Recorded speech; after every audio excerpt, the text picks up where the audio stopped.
조선시대 군역제도 변천 볼게요. 원칙은 조선 초기의 원칙은 양인 계병제였어요.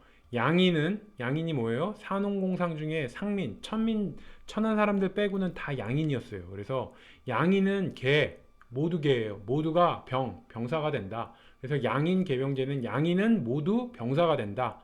이게 양인 계병제예요. 이게 원칙이죠. 그래서 16에서 60세 미만의 정남은 군역 의무가 있었습니다. 근데 현직 관료와 학생, 향리는 군대가 면제였어요. 현직 관료 바쁘죠, 일하느라. 학생 공부하느라 바쁘죠. 그래서 바빠서 면제 시켜줬을 수 있어요. 특이한 건 향리도 군대 면제였다. 이걸 외우기 위해서 고려시대 향리는 일품군이라는 군대를 지휘했어요. 굉장히 위상이 높았죠, 고려시대 향리는. 근데 조선시대 향리는 신분이 굉장히 땅바닥에 떨어졌어요. 그러면서 어느 정도 떨어졌냐, 이렇게 생각을 할게요. 군대까지 면제될 정도로, 군대도 못 갈 정도로. 한때 고려시대는 군대를 지휘하던 사람이었는데 이제는 조선시대 향리는 군대에도 못 가게 됐다. 이렇게 고려와 조선 향리 비교를 해가면서 조선시대 향리는 군대 면제였구나, 이렇게 생각을 하세요. 그리고 외척, 종친, 공신, 고급 관료의 자제는 고급 특수군에 편입됐습니다. 이게 다 로열 패밀리잖아요. 외척, 종친, 공신, 고급 관료. 이 로열 패밀리니까 빼주고 싶었겠지만 빼주기 힘들어서 그냥 특수군으로 해줬다. 또 하나의 원칙은 병농일치제예요. 병사와 농민을 일치시킨다, 이런 얘기죠. 그러면은 상인과 수공업자는 병사, 군대 가는 거에서 면제가 된 거예요. 그래서 농민만 군역을 담당했다. 농민의 숫자가 가장 많으니까 농민들이 병사가 되는 거죠. 그러면 상민과 수공업자는 의무가 없었냐? 그건 아니에요. 상인은 물건 사고 팔고 하면서 돈 버는 사람이잖아요. 그러니까 세금을 납부해서 돈을 내서 그걸로 대신하는 거고, 수공업자는 지을 공이잖아요, 공이. 그래서 뭔가 만드는 사람이에요. 그러니까 물건을 만들어서 국가에 바침으로써 군역을 대체했다. 세조 때 보법이라는 게 시행돼요. 보법은 보조하는 법이라는 뜻이에요. 그래서 이 보법, 보조하는 법의 핵심은 보인이라는 개념이 등장하더라. 일단 세조 때는 진관체제라는 걸 실시했죠. 진관체제는 진이 주관하는 체제다, 이런 얘기예요. 그러니까 세조가 조카 죽이고 이제 불법적으로 왕이 되니까 각지에서 난이 막 일어나잖아요. 그러니까 각지에서 소규모 난이 막 일어나는데 이걸 대비하기 위해서 군사들이 모여있는 거점을 소규모의 굉장히 많은 거점을 마련한 거예요. 원래 그 전에는 외적의 침입을 방어하려면 군대도 커야 되고 대규모여야 되고, 그러니까 이 거점이 굉장히 넓은 지역을 아우르는 곳에 하나의 거점을 뒀는데, 이제는 외적이 침입하는 것보다는 조선 전기에는 외적의 침입이 별로 없어요. 그러다 보니까 세조는 난을 막으려면 소규모로 여기저기서 난이 많으니까 군사들이 모여 있을 수 있는 거점을 소규모로 굉장히 여러 개를 만들었다. 그게 바로 진관체제예요. 진이 소규모 거점이거든요. 그러니까 소규모 거점인 진에서 군사들을 주관하는 체제다, 이렇게 생각하시면 되고, 이렇게 소규모 많은 거점을 만드니까 군인들이 필요하겠죠. 그래서 보법이라는 걸 만들어서 어떤 체계적으로 갖춥니다. 그래서 어떤 체계를 갖췄냐? 일단 일반 농민들은 어떤 게 되냐? 병농일치제에 의해서 농민들은 정군이 되거나 보인이 되는 거예요. 정군은 현역 일반 군인이고요. 보인은 보조하는 사람, 그래서 경제적으로 현역군을 보조해주는 사람이 보인이에요. 그래서 정군이나 보인이 되는 거죠, 일반 농민들은. 그래서 정군은 그냥 일반 현역 군이니까 번상시비, 이게 곧 교대로 근무하거나 국경 요충지에 배속돼서 1년에 24필의 월급을 받습니다. 그런데 보인은 봉족이라고도 하고 정군의 비용을 부담하는 사람이에요. 그래서 2명의 보인이 1보가 돼서 정군 1명을 담당해요. 그러니까 일반 군인 1명 있으면 좌우, 왼쪽, 오른쪽에 1명씩 그 일반 군인을 서포트하는 보인이 있더라. 그래서 1명의 군인에 2명의 보인, 보조해주는 2명의 보인을 뒀고, 이 2명의 보인은 1보라고 하더라. 그리고 이 보인 1명이 한 달에 한 필씩, 1년이면 12필이죠. 그렇게 내요. 그러면은 일반 군인은 보인이 2명이잖아요. 보인 1명이 12필씩 내니까 1년에 24필을 받는 거예요. 자, 갑사는 하사 느낌이라고 생각하시면 돼요. 시험으로 선발한 직업군인이에요. 하사도 직업군인이잖아요. 갑사, 하사 다 사죠. 그래서 갑사하면 하사 연상하셔서 직업군인. 아무래도 직업군인이니까 품계도 있어요. 녹봉은 당연히 받고. 그래서 2보가 지원을 한다. 아까 전에 2보는 뭐였어요? 보인 2명이 1보였잖아요. 그럼 2보면은 보인 4명이란 얘기고, 보인 1명이 12필을 내니까 보인 4명이면 48필이 되죠. 그래서 1년에 48필의 월급을 받더라, 갑사는. 그리고 수군과 기병은 해군, 공군 느낌이라고 생각하시면 돼요. 수군 배 타는 애들이고 기병은 말 타는 애들이에요. 힘들죠, 아무래도 일반 군인보다. 그래서 1.5보, 1.5보면 보인 3명이죠.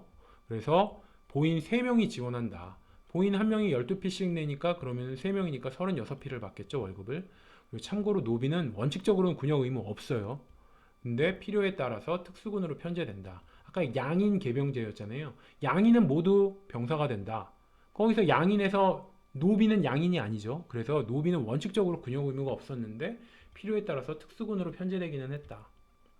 15세기 말에 대립제라는 게 나와요. 대립제는 대가 대신, 립이 설립, 그래서 세운다. 대신 세우는 거예요. 그러니까 정군이 직접 다른 사람을 사서 현역 복무를 대체하는 거예요. 그래서 좀 음성적으로 성행하는 거죠. 그러니까 내가 정군인데 군대 가기가 너무 싫어. 그럼 내가 돈 주고 딴 사람 사서 그냥 군대 보내는 걸 대립제라고 합니다. 그게 왜 이런 대립제가 성행하게 되냐면은 군역의 요역화. 그래서 군인들을 요역에 부리는 거예요. 그래서 군인이 힘든 요역을 하게 되니까 너무 힘들잖아요. 그래서 군인 되는 걸 꺼려해서 대립제가 성행하게 되더라. 그래서 조선 건국 이후에는 외적 침입이 별로 없었어요. 고려 말에는 외구와 홍건적이 막 침입하고 그랬잖아요. 근데 조선 건국 이후에는 외적 침입이 없으니까 국토방위 필요성이 떨어지는 거예요. 그래서 외부에 적이 없으니까 어떤 일이 생겨요? 세조는 각지의 난을 막기 위해서 원래 그 넓은 지역에 하나의 거점을 많은 군사들을 두는 많은 이제 거점이 만약에 외적이 침입해 오면은 큰 규모의 거진에서 한 곳에 많은 군사들이 모이는 대규모의 거점이 필요한데 이제 외적이 침입 안 하니까 세조는 각지의 소규모 난들을 막기 위해서 소규모 거점에 진관 체제가 생긴 것도 이게 외적 침입이 없었기 때문이다. 이렇게 생각하시면 되고 이렇게 국토 방위성이 떨어지니까 군인을 노가다에 부려먹는 거예요. 이 노가다가 바로 요역이에요. 요역이 성을 뭐 쌓거나 이런 거잖아요. 엄청 힘들겠죠, 노가다가. 그러니까 군사훈련보다 힘드니까 이제 다들 군역 피하려고 하는 거예요. 그러면서 대립제가 발생하게 되더라. 16세기에는 반군 수포제라는 게 나와요. 이거는 대립제를 양성한 거예요. 대립제라는 건 뭐였어요? 대신 세우는. 내가 군대 가기 싫으니까 내가 누군가 사람 한 명 알아봐서 사서 그 사람을 나 대신 보내는 게 대립제죠. 근데 이 반군 수포제는 국가가 반군, 군역에서 놓을 빵 놔준다. 군역에서 놔주는 거예요. 어떻게? 대신 포를 거둔다. 군대를 빼주는 대신에 포를 걷는 거예요. 국가가. 그러니까 대립제를 좀 양성화했죠. 원래 대립제는 음성적으로 몰래 몰래 야 네가 나 대신 좀 가 뭐 이런 식으로 했다면은 반군 수포제는 국가가 그냥 나서서 야 군역 면제해줄게 포내 이렇게 되는 거예요. 이런 이거의 문제는 군대의 기반이 붕괴되면서 군사의 질적 저하가 일어났습니다. 그리고 반군 수포제에 이어서 중종 때는 군적 수포제가 시행됩니다. 그래서 이거는 군적에 등록된 자에게는 포를 그냥 거두는 거예요. 그래서 반군 수포제와 의미는 거의 같아요. 근데 좀 더 의미를 구별을 하자면은 반군 수포제를 좀 더 전국적으로 확대 실시한 거예요. 그래서 반군 수포 하면은 야 군대 면하려면 포를 내 이런 얘기고 군적 수포는 야 너 군적에 있어? 아 그럼 포를 내. 그냥 너무 더 당연시하는 게 포를 거두는 게 너 당연시하는 게 군적 수포제다. 이렇게 생각하시면 되고 군적 수포제의 특징이 뭐가 있냐면은 양반의 군포를 합법적으로 면제시켜 준 거예요. 그래서 양반들한테는 포를 안 걷고 농민들한테만 걷는 거예요. 그러니까 양반과 상인의 구분이 좀 명확해지겠죠. 이러면서 이제 원래는 양천제였는데 양인과 천민이었는데 이게 이제 양반의 위상이 이제 군포 면제되면서 양반의 위상이 확 올라가니까 반상제로 이렇게 바뀌더라. 그래서 이 군적수포제의 결과는 원래는 이제 그 포를 걷어서 그거 가지고 직업군인을 사야 되잖아요. 근데 그게 이행되지가 않으면서 국방력 약화를 초래했고요. 많은 군포로 인해서 농민들은 부담이 가중됐습니다. 왜? 양반은 안 내고 농민들만 내니까 당연히 농민 부담 가중됐겠죠. 중종 때 군적수포제가 시행됐고 군적수포제에서 양반들은 포 내는 거에서 면제가 됐다. 이걸 외우기 위해서 저는 중종하면 가장 대표적인 인물이 조광조예요. 중종 때 원리원칙의 대명사 사림의 거두죠. 그래서 조광조의 이미지를 가져와서 실제로 조광조가 군적수포제를 시행하지 않았지만 조광조가 시행했다 이렇게 가상의 스토리를 생각해 볼게요. 그러니까 조광조가 이렇게 반군 수포제 딱 이루어지는 걸 보니까 지역적으로 어딘가는 반군 수포제 하고 어딘가는 안 해. 그럼 반군 수포제 안 하는 지역은 거기서 사는 사람은 아 나도 좀 군대 빠지고 싶은데 포내고 빠지고 싶은데 이런 생각 할 거 아니에요. 그러니까 조광조 원리 원칙이잖아요. 그러니까 야 이렇게 지역적으로 어디 하고 안 할 거면 전국적으로 동일하게 그냥 군적 수포제 시행하자 이러면서 시행했다. 이렇게 조광조의 이미지라면 원리 원칙이니까 야 지역적으로 방군 수포제 하면서 어디 하고 어디 안 하고 이럴 거면 전국적으로 다 그냥 똑같이 실시해. 이래서 군적 수포제를 시행했다. 이렇게 생각해 놓으시면 아 군적 수포제를 조광조가 조광조는 중종 때 대표 인물이니까 중종 때 군적 수포제 시행했구나. 이렇게 생각하시면 되고 자 조광조 골수 살림이잖아요. 아마 이렇게 말했을 거예요. 조광조가 군적 수포제 시행하면서 야 양반한테는 포 걷지 마. 공부하기도 바쁜 사람인데 무슨 포를 걷어. 근데 조광조는 굉장히 좀 청렴하고 공부만 열심히 하는 좀 원리 원칙의 대명사였어요. 근데 조광조는 아마 일반 양반들은 다 그랬을 거라고 생각했다. 이렇게 가상의 스토리를 생각하셔서 조광조는 아니 양반들이 공부하기도 바쁜데 뭐 어디서 농사 짓는 것도 아니고 장사하는 것도 아닌데 어디서 포를 마련을 어떻게 하냐. 공부만 하는 사람이. 그러면서 양반들한테는 포를 걷지 마라. 이런 식으로 명령을 내려서 군적수포제에서 양반들은 포를 내는 거에서 면제가 되지 않았을까? 이런 스토리를 생각하셔서 군적수포제 양반들은 포를 안 냈지. 왜? 조광조가 야 양반들 공부하니 바쁘니까 가난한 양반들이 무슨 돈이 있어 포 내게 하지 마. 이러면서 양반들 포 납부를 면제해줬다.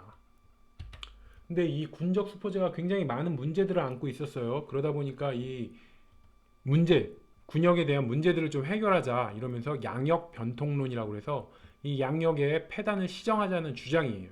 그래서 양역의 폐단이 뭐냐? 원래는 군적 수포제하면서 포를 걷어들였으면 이 포를 가지고 군인을 육성을 해야 되는데 군인 육성을 안 하고 국가 재정에 그냥 쓰는 거예요. 그러면서 국방력이 약화됐죠. 그리고 양인 장정수를 파악하지 못한 채 이 군포의 총액을 정해갖고 각 군연에 그냥 징수량을 할당해 버리는 거예요. 그러니까 원래 군대가 할 군역 의무가 있는 사람을 정확하게 파악해서 그 사람만큼만 포를 거둬야 되는데 그냥 해당 군포의 총액을 정해서 야 너희 군역은 몇 포 내? 그러면 군역 의무자가 그렇게 많지도 않은데 막 내야 되니까 이러면서 막 여러 가지 문제들이 생기는 거예요. 그러면서 황구첨정, 백골징포, 인징족진 이거 뒤에서 다시 할 거예요. 그러니까 이런 문제들이 생기더라. 그러면서 양역 변통론 이 문제들을 좀 어떻게 해결해 보자. 그러면서 일단은 한 가지는 자영농 육성을 위해서 병농일치로 환원하자. 다시 돌아가자. 병사와 농민이 그냥 일치시키는 병농일치로 가자. 이런 걸 주장한 사람이 있고 또 누군가는 호포론. 야 양반은 포 안 내고 농민만 포 내고 농민에게 과중하게 부담하니까 이렇게 문제가 되는 거 아니냐. 그래서 호포론이라고 해서 양반에게도 포를 징수하자. 근데 양반의 반대로 시행 못 되고 대원군 때 호포제가 시행됩니다. 그러니까 군적 수포제를 하면서 포를 걷어서 군인 양성하지 않으니까 국방력 약화돼요. 이걸 해결하기 위해서 유영원이 야 다시 일반 농민들을 다 병사로 만드는 병농일치로 가자. 그러면은 국방력 다시 강화될 수 있다. 이런 주장을 했고 또 하나는 군적 수포제하면서 양반은 빠지고 농민만 내니까 농민 부담이 너무 커져. 그래서 그거에 대한 문제에 대한 해결책으로 야 양반한테도 포를 거두자. 왜 농민한테만 거두냐? 이게 바로 호포론. 이런 주장들이 나왔다.